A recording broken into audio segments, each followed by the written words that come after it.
அந்த துணியை வைக்கும்போது சிந்தாது கீழே. பரவாயில்லையே பட்டே கிளம்பிட்டா. கல்யாண சமையல் சாதம் காய்கறிகளோ பிரமாதம் கௌரவ பிரசாதம் இதுவே எனக்கு போதும். கல்லுப்பு போடுதோம், கிராம் ஒரு 10 கிராம் போட்டுக்கிட்டோம். போட்டு இது காட்டன் துணிலாம் எடுக்கணும். துணியை இப்படி மடிச்சு கெட்டி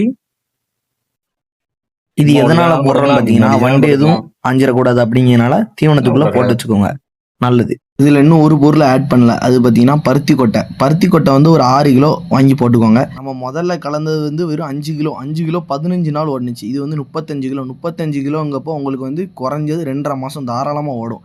குட்டி பெருசானாலுமே உங்களுக்கு 2.5 மாசம் தாராளமே ஓடும். அதனால உங்களுக்கு லாபத்துக்கு கிடைக்கும். தீவனத்தை வந்து நல்லா அரைச்சிக்கோங்க, அரைக்கிறது ரொம்ப முக்கியம். மிதமான அந்த பக்குவத்தில் அரைச்சி பயன்படுத்துங்க. இந்த மாதிரி இன்ஃபர்மேஷன்லாம் உங்களுக்கு பிடிச்சிருந்தா ஜஸ்ட் ஒரு லைக் பண்ணி நம்மளை சப்ஸ்கிரைப் பண்ணி சப்போர்ட் பண்ணுங்கள். நெக்ஸ்ட் வீடியோவில் பார்க்கலாம். Bye friends.